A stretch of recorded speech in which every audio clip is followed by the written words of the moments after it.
Alors, eh bien, bonjour à tous et à toutes. Donc, c'est Jean-Pierre de Cyberlibris. Je suis content de vous retrouver pour ce nouveau webinaire de présentation des services de Cyberlibris. Séance un petit peu particulière qui sort du cadre de mes webinaires habituels où je parle des nouveautés en général. Là, je serai accompagné par Isabelle Garrick des éditions EDP. Qui va nous faire le plaisir de nous présenter sa maison d'édition et puis de pouvoir nous expliquer le fonctionnement de cet éditeur de sciences, ses collections, son historique, ses nouveautés en livres, ses best-sellers, etc. Elle va nous parler de tout ça. Il y aura un temps qui va être consacré à la fin de la séance autour des questions. Si vous avez des questions à poser directement à l'éditeur, n'hésitez pas, vous pouvez poser vos questions à Isabelle. Pour cela, vous avez deux façons. Vous avez la possibilité de lever la main via le module du chat. Et là, je peux vous donner la parole en ouvrant votre micro.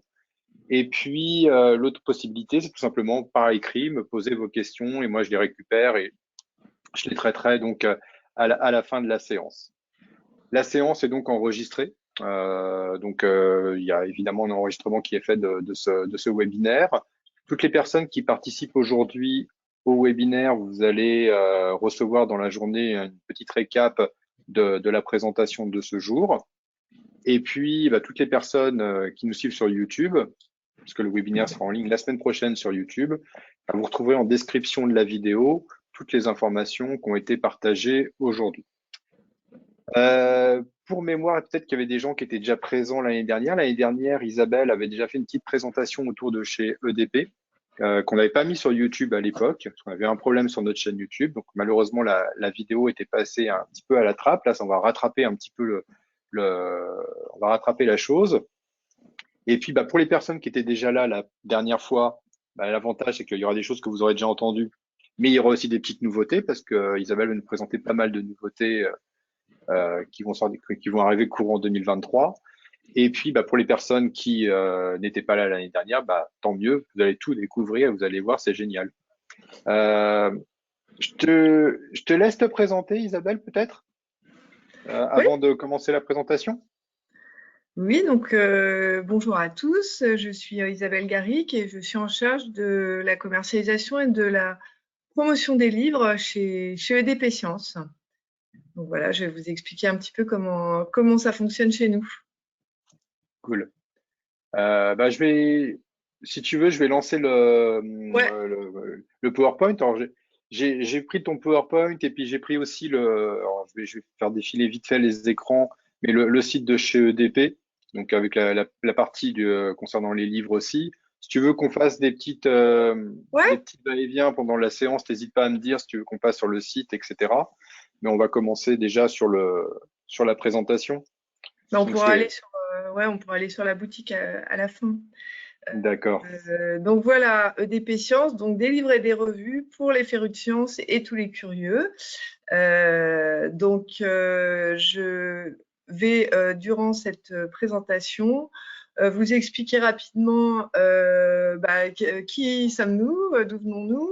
Je vais ensuite vous présenter les thématiques sur lesquelles on travaille et on publie des livres et les collections qui y sont associées. Je vous montrerai un petit peu quelles sont nos parutions entre janvier et juin de cette année, quels sont les temps forts de 2023. Et puis surtout, je vous expliquerai comment faire si vous avez besoin de plus d'informations ou si vous faites des recherches particulières sur un titre ou une thématique, puisqu'effectivement, avec la boutique, c'est quand même très facile de retrouver des ouvrages qui répondent à des questions particulières. Donc, le premier point, c'est qui sommes-nous? Alors, EDP est une société un petit peu particulière parce qu'elle a été fondée il y a un peu plus de 100 ans par une communauté de sociétés savantes françaises, notamment la Société française de physique.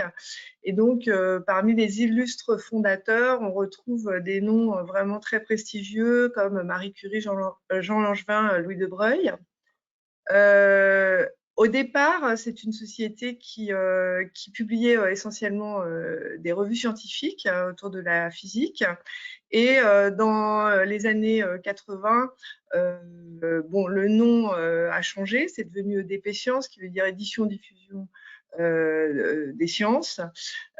Et surtout, on a élargi un petit peu le périmètre puisqu'on a commencé à publier des livres. Et moi, je m'occupe exclusivement de la partie livre, même si la partie revue scientifique est un élément essentiel de l'activité de la société. Donc, si on poursuit, Jean-Pierre, voilà. Pour ce qui est des livres, comment ça marche? Donc, on publie environ 80 titres par an. Ce sont des livres scientifiques qui sont centrés sur les sciences dites dures. On ne fait pas du tout de sciences humaines. On publie en français et aussi en anglais. On est en format papier et en format e-book. Et on a des modèles classiques de diffusion-distribution, mais aussi un certain nombre de livres qui partent avec un modèle open access. Notre spécificité, c'est qu'on a des auteurs qui sont toujours vraiment reconnus dans leur domaine, très prestigieux, même s'ils ne sont pas toujours connus du grand public. Dans leur domaine de spécialité, en général, ce sont vraiment des pointures. Et du fait de notre passé, de toute la construction de cette histoire pendant 100 ans, on a des partenariats avec vraiment des organisations très, très reconnues. Donc l'ASFP, bien entendu, IOGS, c'est Suboptique, le CNRS, en Angleterre, Oxford University Press. On travaille aussi de façon très régulière avec l'INSERM, avec le CEA. Donc ça nous permet aussi d'avoir de très belles signatures. Pour s'occuper de tout ça, on est 3. Donc moi, je m'occupe de comme x2, c'est-à-dire la commercialisation, la communication. France s'occupe de l'édition et Sophie de la production. Et voilà, on fait tourner notre petite boutique comme ça, ce qui permet d'avoir un contact vraiment personnalisé avec les auteurs et avec tous nos partenaires. Je vais venir maintenant sur les thématiques. Donc, je vous le disais, on parle de sciences dures, on a des origines et des racines qui sont dans la physique. La physique, c'est un domaine finalement très vaste, hein, de l'infiniment petit à l'infiniment grand. Donc, on a toutes sortes de collections qui vont s'intéresser plus spécifiquement à ces thématiques et on va les décrypter un petit peu ensemble. Donc, vous voyez, on part de la physique, on va vers l'astro, on peut aller aussi vers tout ce qui est les matériaux, l'énergie, bien entendu la chimie, qui est un domaine aussi de proximité, on va dire, mais aussi les mathématiques. On a des livres en sciences de la Terre et beaucoup de plus en plus autour de l'environnement, l'écologie et des solutions qu'on peut envisager. Sciences de la vie, biologie, bien entendu. Médecine et santé de façon assez récurrente. Tout ce qui est informatique, qui bien souvent est en lien aussi avec les maths. Donc vous voyez par exemple ici l'histoire illustrée de l'informatique, qui n'est pas une collection en soi, mais qui est quand même un best-seller. On a édité la 3e édition l'année dernière. Je vous disais qu'il n'y avait pas de sciences humaines. Bon, il y en a un tout petit peu quand même, mais enfin, c'est toujours quand même sur des bases assez scientifiques. Et puis des livres autour de l'histoire des sciences. Donc, vous allez voir qu'on a une collection qui s'appelle Sciences et Histoire, mais on a aussi des titres individuels hors collection. Et là, je vous ai mis La prodigieuse histoire du nom des éléments, qui est un livre aussi sur l'étymologie des noms des éléments au sens large, dont l'auteur est Pierre Avenas, qui m'a promis qu'il serait parmi nos auditeurs aujourd'hui. Donc, Pierre, si tu es là, je t'adresse un petit salut amical. Je crois voilà. qu'il est là. Je crois qu'il est là. Formidable. Voilà. Voilà, alors on va passer au travers de toutes ces collections et on va commencer par la collection la plus prestigieuse, qui est notre collection Savoirs Actuels, dont on a fêté les 35 ans l'année dernière, avec plus de 70 titres. Donc, vous voyez, il y a cette couverture verte qui est très facilement identifiable, y compris dans les rayons des bibliothèques ou des librairies. C'est une collection qui traite principalement de physique, mais aussi, il y a aussi quelques titres qui sont plus spécifiquement sur astrophysique, maths, chimie. Je vous ai mis là un petit peu les derniers à être sortis. C'est une collection qui s'adresse vraiment à des gens qui ont un niveau d'expertise important dans ces domaines. Donc, des chercheurs, des étudiants en master. Et donc, on va s'intéresser à des ouvrages de référence sur des thématiques qui vont pas changer non plus tous les 2 jours. Ce qui veut dire que c'est des livres qui ont tendance à durer. Et vous voyez en bas à droite Mécanique quantique tome 3. Bon, il y a le Mécanique quantique tome 1, tome 2, tome 3. Et ça, c'est des best-sellers absolus depuis des années. C'est vraiment des livres qui sont recommandés très largement par les enseignants. Le petit dernier, donc, c'est Imager l'invisible avec la lumière, qui est un livre d'optique sur un peu l'optique médicale. Donc voilà pour la collection Savoirs Actuels. La petite sœur de Savoirs Actuels, c'est une introduction à, donc là, qui sont très reconnaissables aussi avec ces couvertures noires. Les directeurs de collection sont les mêmes, hein, ce qui fait qu'en fonction du niveau du livre, on va aller le diriger soit vers une introduction à, soit vers Savoirs Actuels. Là, on est sur des ouvrages qui sont beaucoup plus accessibles, qui sont accessibles dès, je dirais, un niveau bac plus 2 sans aucun problème, et qui sont aussi sur des thématiques de physique, d'astrophysique. Ce sont des livres plus courts, qui sont souvent illustrés. On a donc 26 titres qui sont parus dans cette collection, qui est animée de façon très régulière. Et je voulais souligner l'ouvrage qui s'appelle Atomes, ions, molécules ultra-froids, qui a reçu le prix Robert Val l'année dernière avec une mention spéciale du jury dans la catégorie enseignement supérieur. Donc, vous voyez, on fait en sorte aussi d'essayer d'avoir une visibilité de nos titres pour les faire connaître, hein, parce que ce sont des ouvrages quand même de très grande qualité et qui ont tendance à perdurer. C'est ça qui est intéressant aussi. Autre collection, je vous parlais des matériaux. On a une collection Sciences des matériaux où là, on va retrouver des livres qui vont être soit en anglais, soit en français. Et qui sont bien entendu centrés sur toute l'ingénierie des matériaux avec des sous-collections comme matériaux métallurgie, matériaux et chimie, matériaux et physique. On retrouve là 22 titres. Et ça, ce sont des ouvrages aussi qui sont relativement exhaustifs, qui sont toujours assez importants, je dirais, assez volumineux. Et qui permettent évidemment d'aider les ingénieurs, mais aussi finalement les professionnels dans un certain nombre de recherches sur des sujets particuliers. Si on revient plus dans l'univers universitaire, je voulais mentionner aussi la collection enseignement sup, avec enseignement sup physique, enseignement sup maths, enseignement sup chimie. Ça, ce sont des collections qui sont généralement bien connues des étudiants. Moi, j'ai croisé des étudiants qui, par exemple, sur la chimie, me disaient ah non mais je les ai presque tous, etc. Bon, donc c'est pareil, ce sont des ouvrages de référence et qui vont vraiment accompagner, aider les étudiants à peut-être faire des recherches complémentaires sur certains sujets ou consolider les acquis sur certains sujets. Voilà, ce sont vraiment des livres qui sont faits pour ça. Je continue avec la collection Chimier. Ça, c'est un truc un peu particulier puisqu'on on est depuis très longtemps en lien avec la Fondation de la Maison de la Chimie qui anime chaque année 2 colloques sur une thématique chimie et à chaque fois, nous éditons en fait en fin de compte une sorte de synthèse des conférences qui sont faites durant ces journées. C'est comme ça qu'on a publié 25 titres depuis 2009. Le dernier qui est en bas à droite, c'est Chimie agriculture durable qui est sorti l'année dernière, qui est donc aussi issu d'un des colloques de la Maison de la Chimie, qui a bien fonctionné, hein. On se doute que c'est une thématique qui a beaucoup d'intérêt aujourd'hui, et pour les gens qui étudient la chimie, et pour ceux qui sont dans toutes les filières en lien avec l'agriculture, l'écologie, l'environnement, etc. On aura cette année Chimie et Notre-Dame qui était un truc vraiment passionnant sur comment on utilise les principes chimiques dans la rénovation de la cathédrale. Ah, cool. Donc, cette collection Chimier, qui est très intéressante aussi. Si on continue,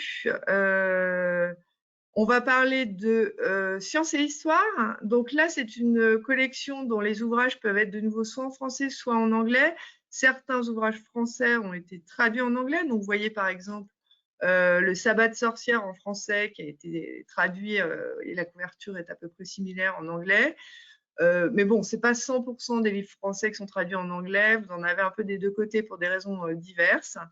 En tout cas, c'est vrai que bien souvent, les étudiants et les curieux de sciences se plongent avec délice dans l'histoire de la science et c'est vraiment une collection qui permet de retracer soit des portraits de scientifiques célèbres, soit sous des angles particuliers. Vous voyez l'histoire de la vulgarisation scientifique au XIXe siècle, par exemple.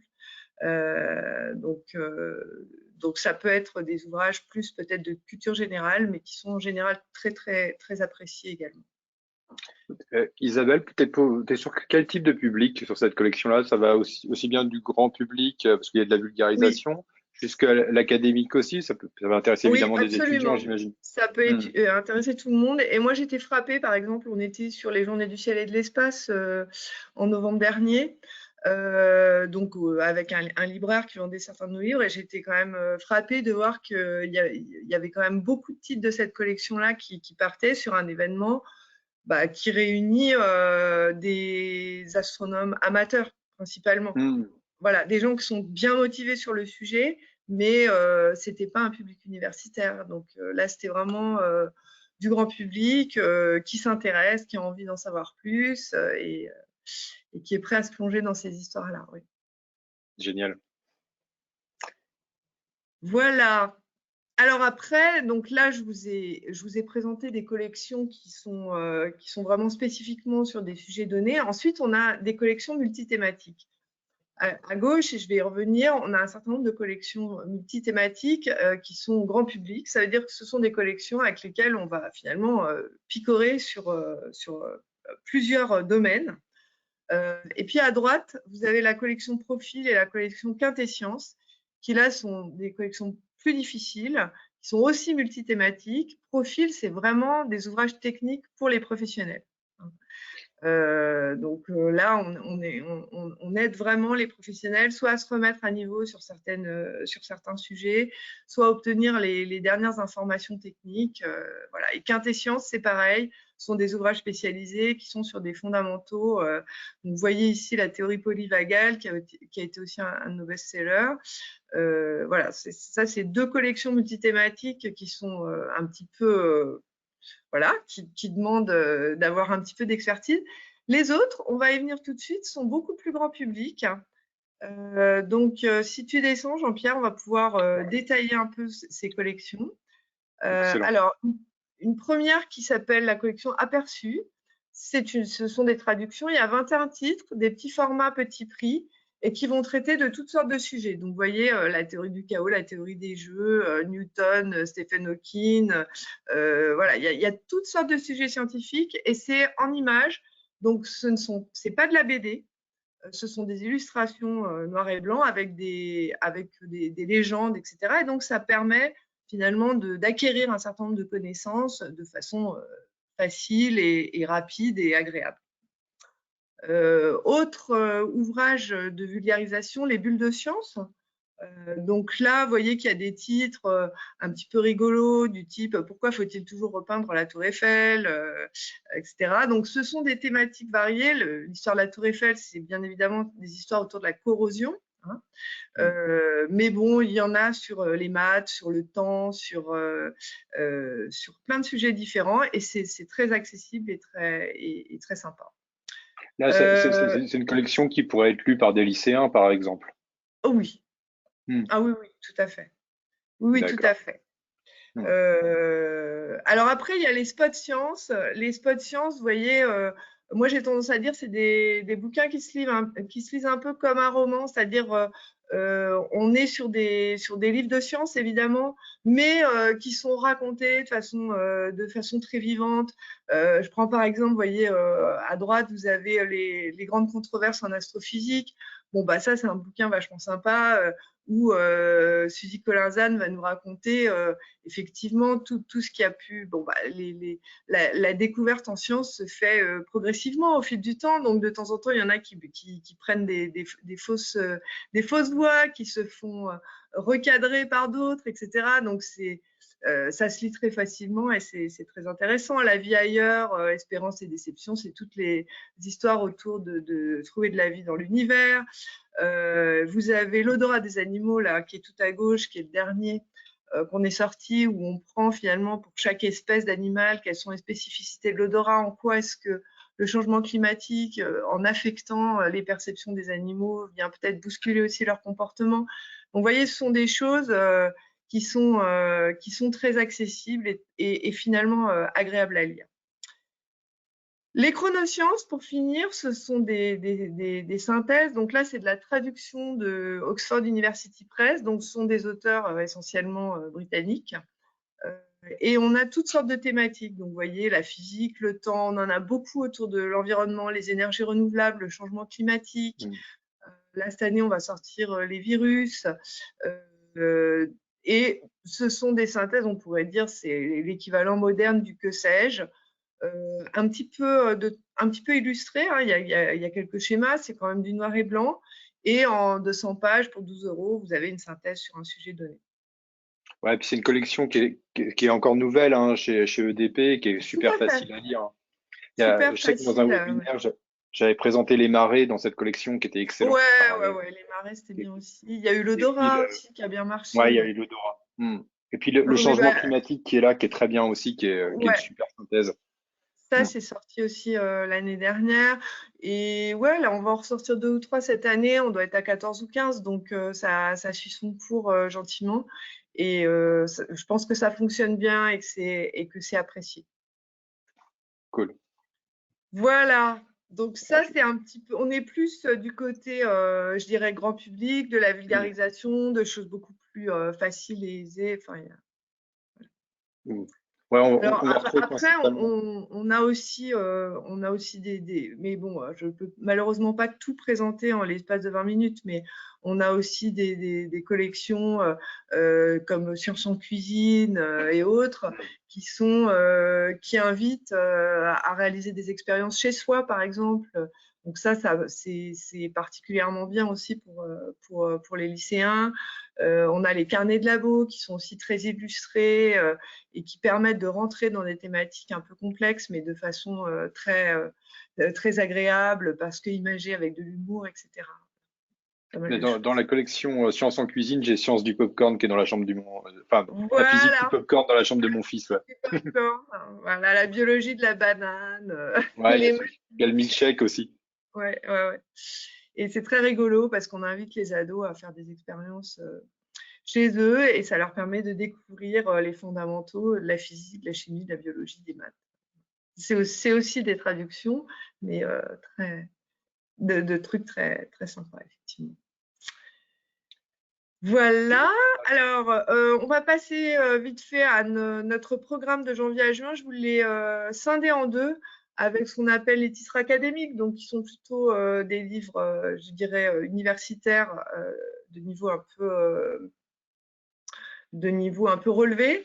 On a eu deux thématiques en début d'année, une thématique optique, donc avec Imager l'invisible en savoirs actuels, et un autre bouquin qui s'appelle Radiometry of White Surfaces, qui est un bouquin en anglais et qui est donc dans une collection qu'on appelle IOGS Textbooks. Donc là, c'est vraiment des livres d'optique.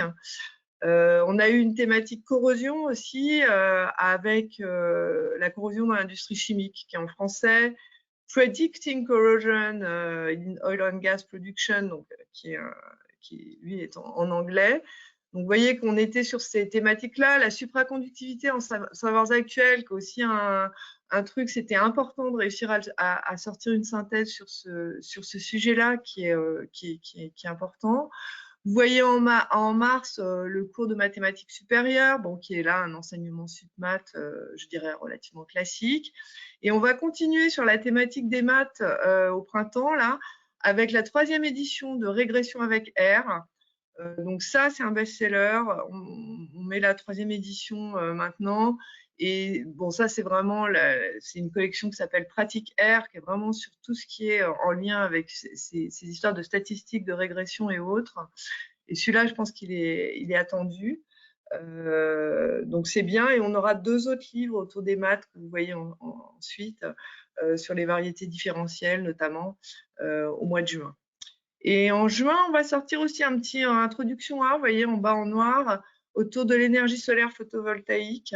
C'est vrai qu'on a beaucoup de choses sur l'énergie en ce moment. Le mix énergétique est en train d'évoluer. On se pose beaucoup de questions sur des sources d'énergie alternatives et ça inspire pas mal les auteurs. Donc ça, c'est un petit peu les titres académiques. Et puis sur le grand public, donc des livres beaucoup plus accessibles. Vous allez voir qu'on a des thématiques communes et d'autres qui sont un peu différentes.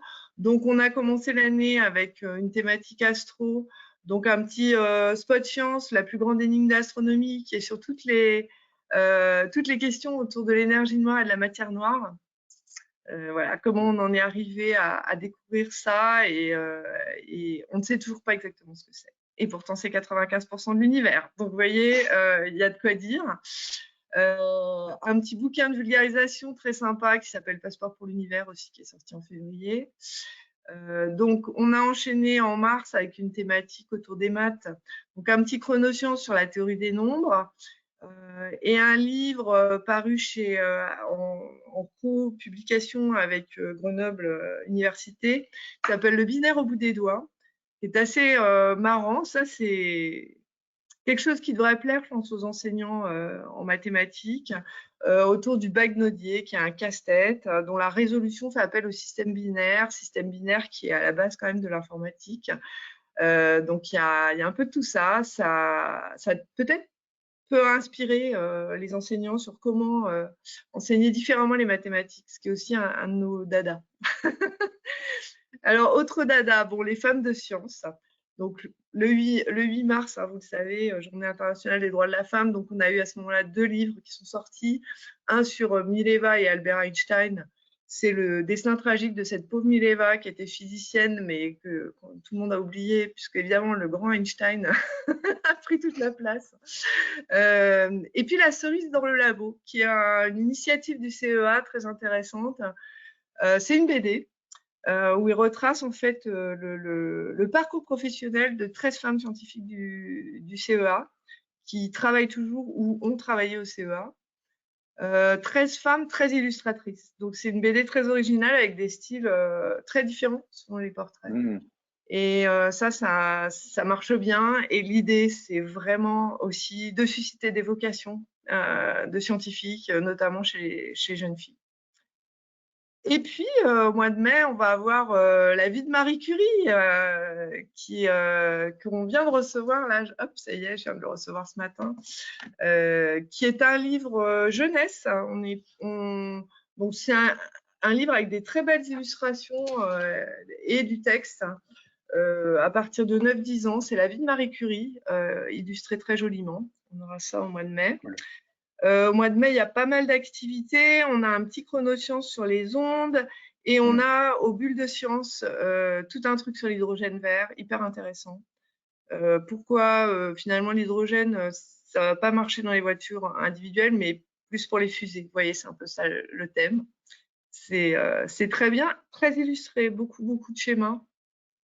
En juin, on aura une thématique sur les insectes, un chronoscience donc sur les insectes, et puis séduction florale, c'est la façon dont les abeilles voient les fleurs. Donc il y a des photos avec la fleur telle qu'on la voit nous, la fleur telle que l'abeille la voit, etc. Et quelles sont les stratégies que déploient les fleurs pour attirer les abeilles. Et on finira le mois de juin avec sur l'astronomie. Un bouquin très bien qui est sur le Big Bang, le cosmos et la vie. Donc, on est sur la naissance de l'univers, etc. Un truc dialogué entre 2 experts. Hein. Et puis, Soleil éclipsé. Écoutez, je prends quand même 2 minutes pour vous raconter l'histoire. L'histoire de cette éclipse, il y a maintenant une 50aine d'années. Et en fait, comme quand on est sur Terre, ça dure très peu de temps, une éclipse. Il y a des scientifiques qui ont décidé de s'embarquer dans un Concorde avec tout un tas d'appareils scientifiques pour suivre l'éclipse pendant plus longtemps et faire plein de mesures. Et donc, c'est ce que raconte ce livre. Voilà. Donc, on a un programme très sympa là pour ce premier semestre et ce sera le cas aussi à partir de la rentrée. Alors, à propos des événements et des best-sellers, donc les best-sellers, je vous les ai remis là. Donc ça, c'est des livres qui datent pas nécessairement d'hier, hein. Vous voyez apparaître le mécanique quantique, de l'hydrodynamique physique en savoirs actuels, pardon. Il y a un bouquin professionnel, radionucléide et radioprotection, qui, à chaque nouvelle édition, fait un tabac aussi, parce que tous les gens qui travaillent avec des rayons doivent impérativement respecter des normes qui sont en évolution. Et donc, voilà, ça c'est un bouquin important. Je vous ai mis l'histoire illustrée de l'informatique, la formule du savoir, qui était écrit par un YouTuber et qui a eu énormément de succès aussi. Voilà, bon, c'est pour vous donner un petit peu une idée du type de livre qui fonctionne bien. Maintenant, l'édition, c'est quand même un monde où il faut avoir le cœur bien accroché parce que voilà, il y a des trucs dont on pense qu'ils vont marcher, qui ne marchent pas du tout, et d'autres auxquels on ne s'attend pas du tout, et ça fonctionne très très bien. Donc, il faut être zen. C'est zen, ouais. Voilà, le calendrier des temps forts 2023. Alors, écoutez, donc, on a eu une conférence à la Maison de la Chimie sur chimie et intelligence artificielle. Ça, c'est fait. Maintenant, à partir de demain, c'est le Festival du Livre de Paris. Donc, il y aura plein d'événements. Alors, au Grand Palais éphémère, pour ceux qui sont parisiens, c'est ce qu'on appelait avant le Salon du Livre. Hein. Et là, il y a un stand qui s'appelle Science pour tous, où on se met tous ensemble, les éditeurs scientifiques, pour promouvoir le livre de science. Et donc, on y sera. Mais surtout, pour la première fois, on sera aussi en hors les murs au CNAM, c'est-à-dire au Musée des Arts et Métiers. Et donc, ce week-end, samedi et dimanche, si vous pouvez venir, c'est super. Et là, ce sera tout sur le livre de science avec des conférences aussi d'auteurs scientifiques. Et notamment, on aura les 2 auteurs de Histoire illustrée de l'informatique qui seront là samedi à 11h pour présenter leur livre et surtout parler d'histoire de l'informatique. Autre événement super important cette année sont les 150 ans de la Société française de physique. Donc, il y aura un festival qui s'appelle le Festival Double Science du 26 au 28 mai au Ground Control dans le 12e à Paris, qui est à destination du grand public et qui veut attirer dans ce lieu un peu alternatif toutes sortes de gens, les familles, les étudiants, etc. Et là, c'est pareil, il va y avoir des conférences, des dédicaces et plein d'animations. On participe aussi dans le domaine universitaire aux journées de l'ABES, au congrès ADBU, et ça c'est aussi via notre activité de revue, hein, forcément.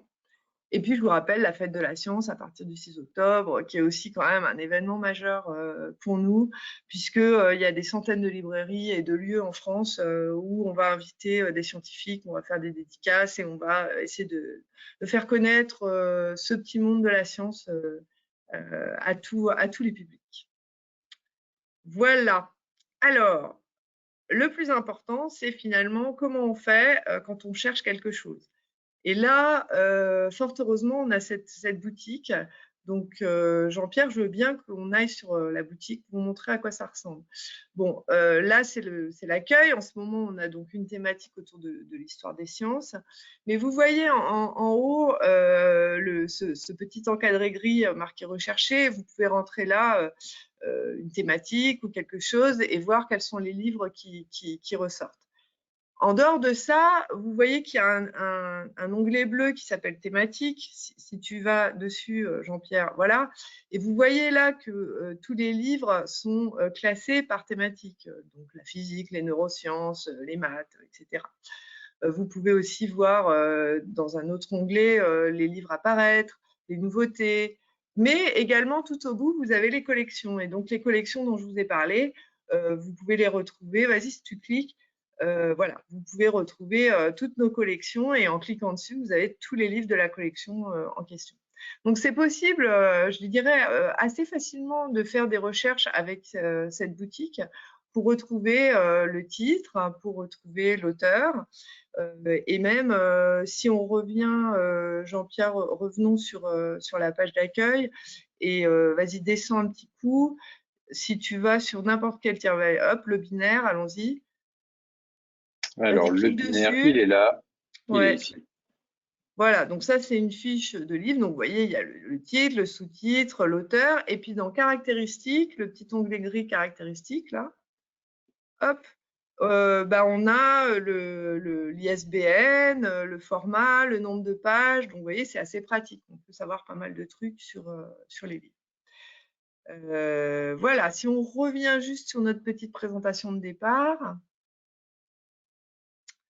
Donc, vous avez l'adresse pour retrouver la boutique. Vous pouvez aussi nous suivre. Donc, on est sur LinkedIn, sur Twitter et de façon assez récente sur Instagram.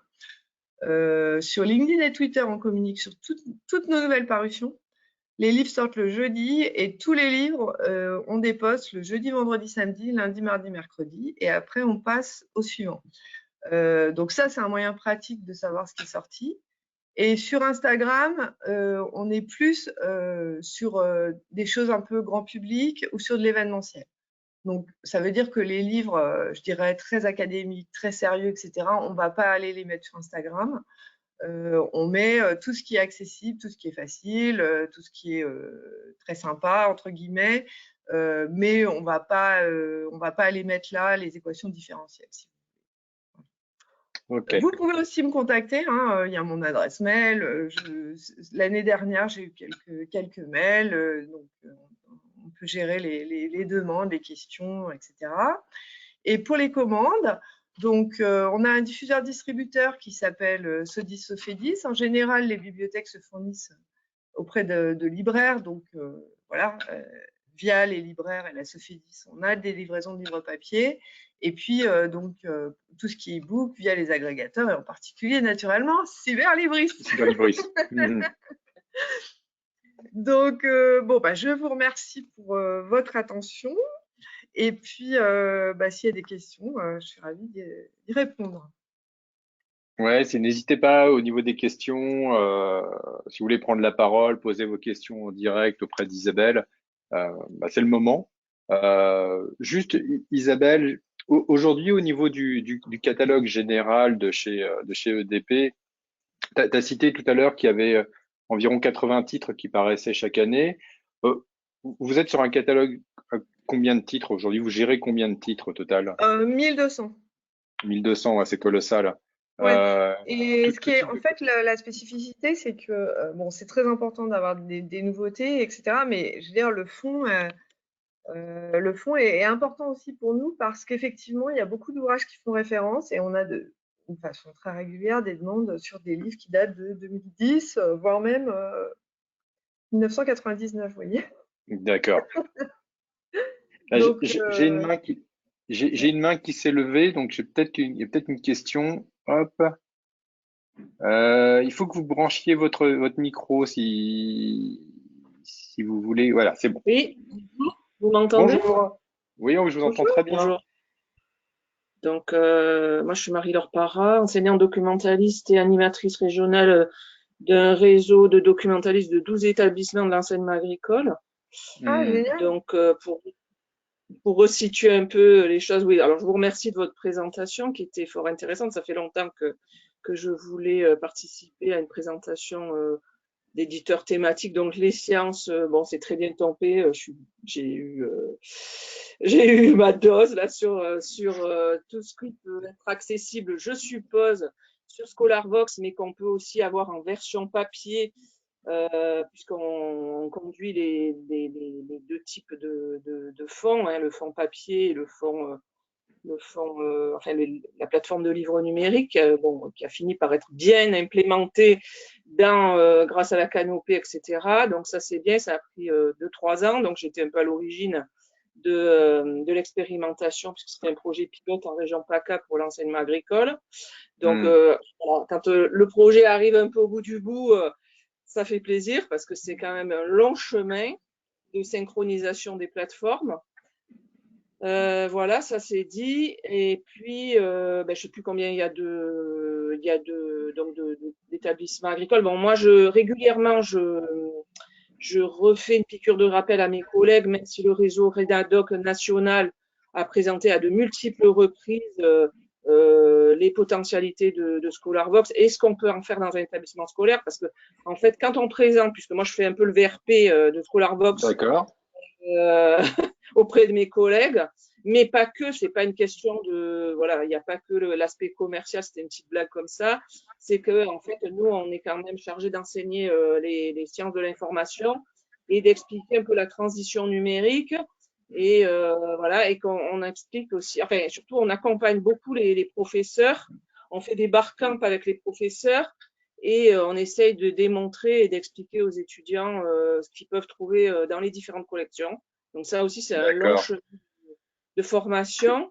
Ensuite, ma question, elle porte plutôt Ouais. aussi sur c'est un peu de par ma position d'animatrice régionale, mais aussi porteuse de projets auprès d'universités africaines, puisqu'en fait, je fais aussi un peu de conseil comme ça, mais sur l'université qui s'appelle UNA Bénin et Hussein au Sénégal. Ok. Et du coup, par exemple, typiquement, eux, ils affichent ScholarVox sur leur site, mais j'ai pas encore eu le fin mot de l'histoire avec le responsable informatique, si c'est juste un affichage ou si vraiment ils sont abonnés. Donc ça, bon, éventuellement, peut-être que vous aurez plus facilement la réponse pour savoir si l'université Je pense qu'ils sont abonnés parce qu'on travaille avec beaucoup d'institutions au Sénégal et au Bénin de notre côté. Donc, ils ont ouais, peut-être un abonnement ils m'ont dit universitaire. qu'ils étaient abonnés, mais après, ce que j'arrive pas bien à savoir, c'est comment ils forment les étudiants à l'usage de ces outils. Voilà. Est-ce qu'ils ont... Là, je pourrais pas vous répondre. C'était votre question? Comment les Ouais, étudiants sont formés? donc, vous me confirmez bien qu'ils sont abonnés, puisque pour l'instant, nous, on a en Je pense. collaboration. J'ai pas les noms des institutions en tête, mais on travaille avec des institutions, effectivement. Et vous aviez une question à poser à Isabelle, justement, concernant les livres de sciences Ouais, de les chez livres de EDP? sciences. Ouais, bon, après, c'est sûr, vous avez dit déjà que vous avez bien quand même fait la distinction entre les livres qui s'adressent quand même du coup, aux professeurs, aux masters. Donc, nous, on n'a pas de master, ça c'est sûr. Donc, oui, il faut que je vais regarder quand même votre plateforme et peut-être faire ouais, une petite sélection de livres Bien papier. sûr. Est-ce que, après, je sais pas, il n'y a pas forcément de prix préférentiel. De toute façon, on va passer par notre libraire papier là pour les commandes. Ah oui, oui, tout à fait. Nous, on n'est pas en contact direct, je dirais, avec les établissements et Voilà. pour ça, enfin, Mhm. voilà, il y a le Voilà, circuit ok. du livre qui fonctionne pour tout le monde pareil, en fait. Oui, qu'on connaît. Voilà, ok. Ok, bon, Merci je vais beaucoup. voir si.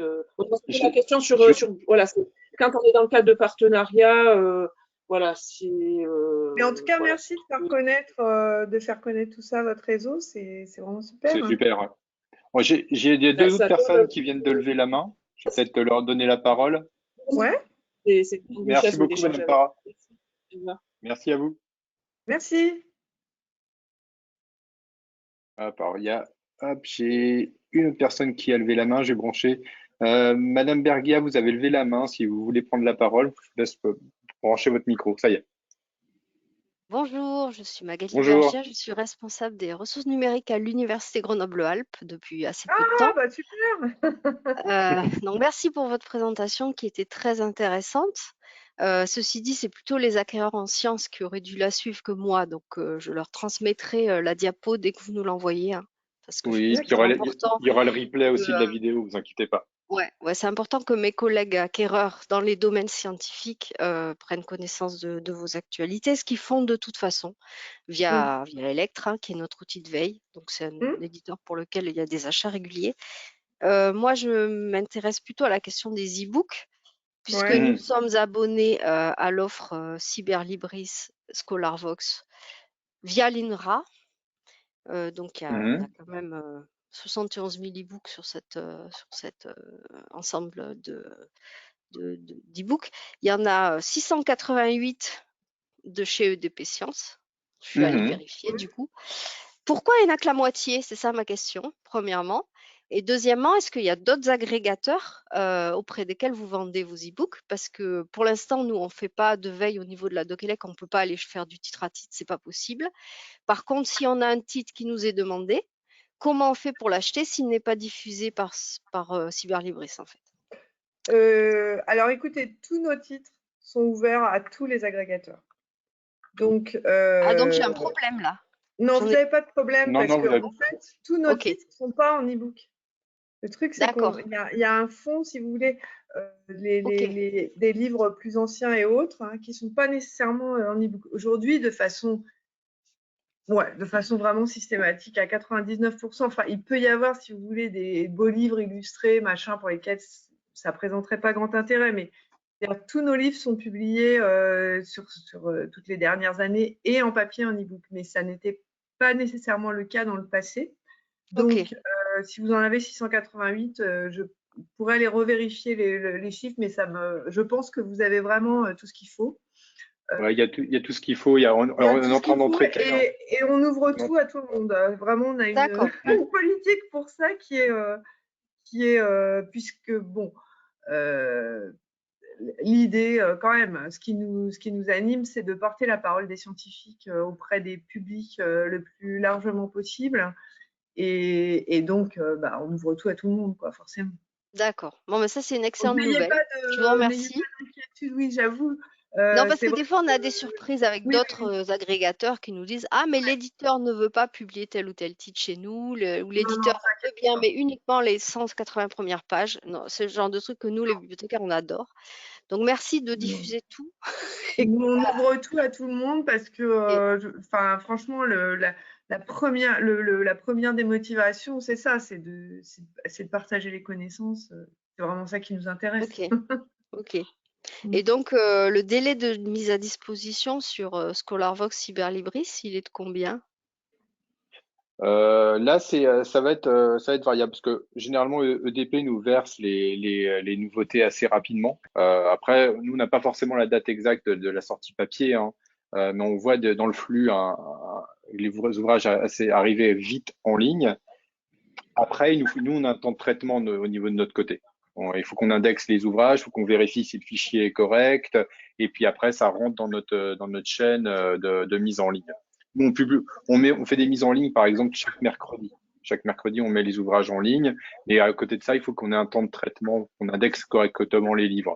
Donc, ça prend un petit peu de temps. Il y a une petite logistique interne à chaque fois. D'accord. Mais alors, quand vous dites un peu de temps, moi, j'aimerais bien savoir si c'est 3 jours, 15 jours ou 6 mois. On est plutôt Non, dans c'est pas les si 6 mois, Non. hein. Je plaisante. On est plutôt dans les 15 jours. On est plutôt dans les 15 jours. Ok, ok. Merci pour votre réponse. De toute façon, De rien. moi, on nourrit la boutique. Vous voyez, on apporte les informations dans la boutique. Et dès lors que c'est rentré dans la boutique, ça part automatiquement. Donc, ils ne peuvent pas en rater. On peut pas en Très bien. rater. Merci. Ah, merci beaucoup, Mme Berger. Alors, j'ai encore quelqu'un qui a levé la main. Je vais voir ça tout de suite. Hop. Ah, ben voilà, ça y est. Madame Sybille, je vous donne la parole. Bonjour. Oui, bonjour, bonjour. Je vous remercie pour votre présentation.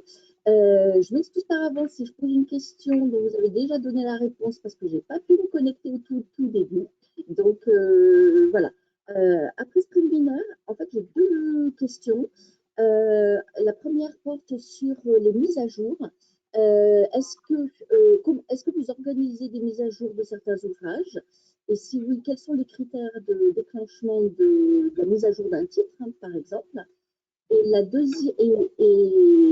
et comment ça se passe ensuite chez Cyberlibris sur ces plateformes? Pardon, je ne me suis pas présentée. Je suis Chantal Sybille et je travaille à la BPI, Bibliothèque publique d'information à Paris, au Centre Pompidou. Et nous sommes abonnés à Bibliovox. Et donc, s'il y a mise à jour, comment ça se passe? Est-ce que la mise à jour écrase ou est incrémentée avec une ancienne édition dans Bibliovox? Ça, c'était ma première question autour des mises à jour. Deuxième question, est-ce que vous avez commencé à travailler sur l'accessibilité des livres numériques? donc qui devient natif, pardon, qui devient donc obligatoire en 2025. Et comment est-ce que ça va se traduire dans le Biblio Box, sachant que ça passe par notamment, pas que, mais notamment par l'EPUB 3. Merci pour vos réponses. Ok, bah, je D'accord. vais Alors, peut-être répondre côté éditeur et puis Jean-Pierre, tu complètes. ouais. Donc, sur les mises à jour des ouvrages, un livre, une fois qu'il est fait, il est fait. Donc, la mise à jour, ce sera une nouvelle édition. Et la nouvelle édition, elle va être suscitée soit par les auteurs qui, à un moment donné, vont dire, écoutez, on a sorti tel bouquin, mais nous, on pense que, enfin, je dis les auteurs ou l'auteur, mais je pense que pour des raisons X ou Y, il faudrait rafraîchir les informations, compléter, etc. Donc, je vous parlais de l'histoire illustrée de l'informatique. Bah, typiquement, c'est une chronologie de l'histoire de l'informatique. Donc, il y a forcément sans arrêt des nouveaux sujets qui surgissent et qui justifient une nouvelle édition qui, à ce moment-là, vient remplacer l'ancienne. Après, comment est-ce que la mise à jour est faite chez Cyberlibris? Je ne sais pas, Jean-Pierre. Bah là, on reçoit le fichier de notre côté de la part de l'éditeur qui nous précise si cet ouvrage est un ouvrage première édition ou une réédition. Et si c'est une réédition, on fait un chaînage entre les deux dernières éditions pour renvoyer le lecteur qui arrive, par exemple, si je prends Histoire de l'informatique, si on a l'édition numéro 2, il suffit qu'on ait un lien de chaînage qui nous renvoie vers la nouvelle et vous avez le lien vers la nouvelle. Et après, nous, au bout d'un moment, on va désherber l'ancienne édition pour faire vivre la dernière en ligne, tout simplement. Voilà. Alors, sur la deuxième question qui est l'accessibilité, ce que je voudrais dire, c'est que déjà, à titre personnel, je suis extrêmement sensibilisée sur ce sujet puisque je travaillais à un moment au syndicat national de l'édition et que l'accessibilité faisait vraiment partie des sujets phares de la commission numérique dont je m'occupais à ce moment-là.